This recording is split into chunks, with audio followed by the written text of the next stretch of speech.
Welcome back to my YouTube channel. Now that I got all the face frames built, I got to build the boxes. And the boxes, they're not going to be standard sizes.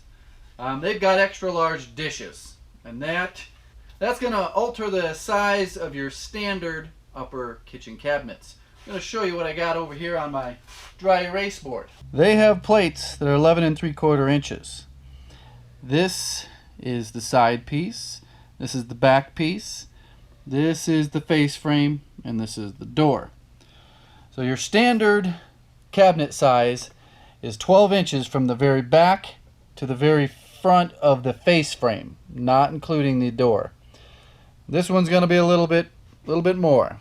We are going to be 11 3/4 from the very back to the front of the face frame. Not a big deal, but just had to do some quick math. If you guys aren't following me on Instagram, you should consider it, because I used your suggestions to fix the rear holes on the micro jig splitter. Those videos are on Instagram and Instagram only. So head on over to the Handyman on Instagram.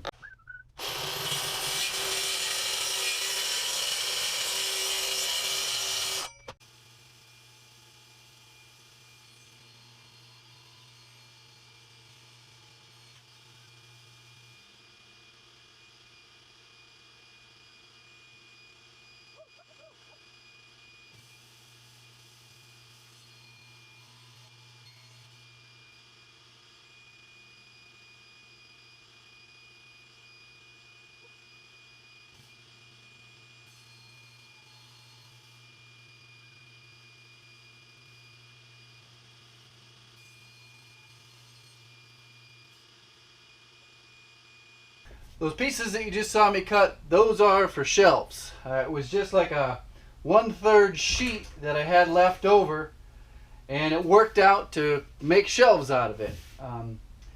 You want the grain of the cabinets, even though it's the inside, you want that going vertical. And I'm going to show you how I cut this out. My first cut is going to be with the track saw, the height of the side panels. So I will get, let's see, how much will I get? 48.5. So since this is a 1/2 inch over 48 inches, that will account for my blade thicknesses. So you can have 4 blade thicknesses cutting this to get 4 pieces that are 12 inches wide. So that is pretty good. We will get 8 sides out of this piece here, and then we'll have some up there that we may also turn into shelves. Shelves, or maybe a different part of the cabinets.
Just a little bit left over. Now every side has a fresh saw cut. Looks good.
So at this stage, I've got one cabinet fully cut out.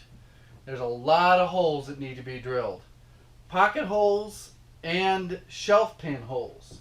Now, I was thinking I probably could just like package this up, set it in that room and go on to the next one, get it to the same point, package it up, set it in that room, and then come back each set of cabinets back in here to do all the drilling and just do nothing but drill.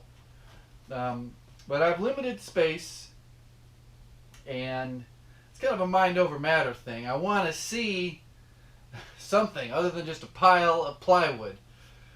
So it's going to take longer, a little bit longer. I'm still doing the same amount of work, but I'm not going to be getting like a assembly line type system going. I did pre-cut all the sides. Things I did not pre-cut are the back and the bottom and top. So once this one's screwed together, like done, it'll go somewhere else and sit there until this whole set of uppers is done. I got another jig for you. I swear, I wish I was sponsored by these guys, but I'm not. Not even sure what this piece does here. This here is the shelf pin jig. I think that's what it's called. I don't know what it's called. Shelf pin jig with a 5mm bit.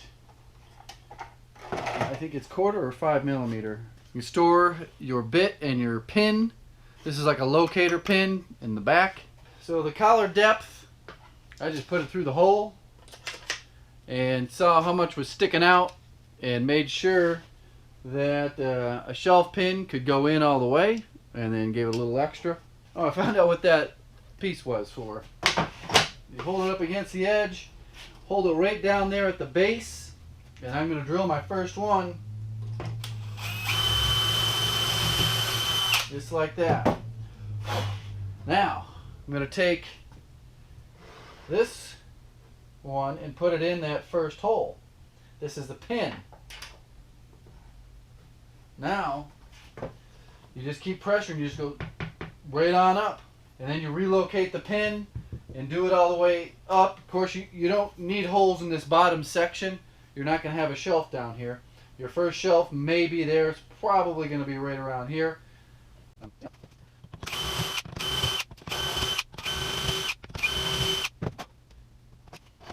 Holes.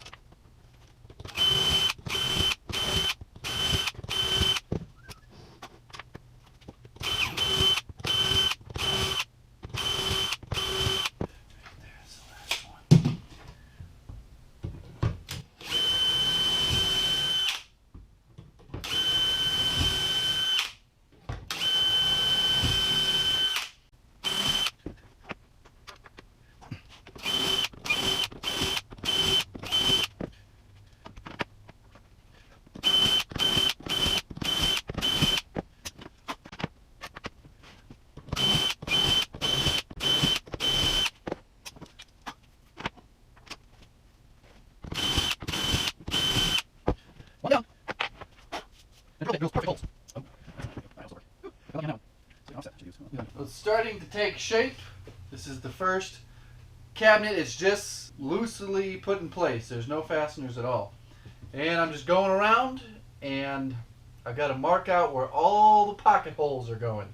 The pocket holes that go in the sides to hold the face frame on, the top, the back, the whole 9 yards. Pocket holes in the bottom too.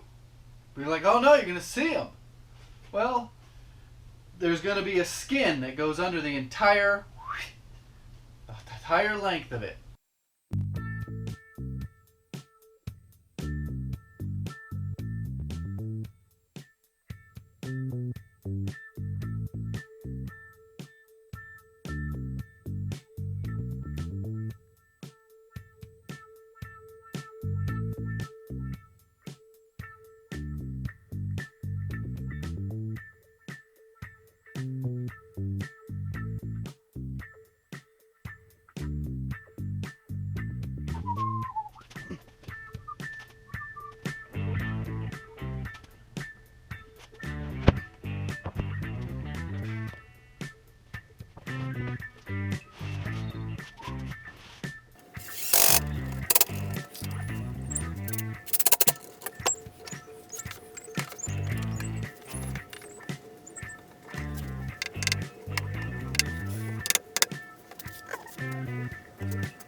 there you have it. My first cabinet of many. Now what's going to happen is the frame and the box, or the carcass as they like to call it on YouTube, are going into my garage. This is not my garage. I'm going to have to store a lot of these. That's to keep the area, the work area, freed up for moving around, bringing in full sheets of plywood. 4 more to make in this phase of the build. And I'm not going to stop. I'm not going to talk. I'm just going to roll through it. And we're going to see it's going to be sped up really fast. If you got questions, put them in the comments section below. If you'd like, stick around and watch me build 4 more in super fast forward. Maybe I'll chop my thumb off in fast forward and you'll see blood squirt really fast. See how this works here? This is my nailer for the crown. I hate installing cabinets where there is no nailer and you got to go around and glue a bunch of blocks in.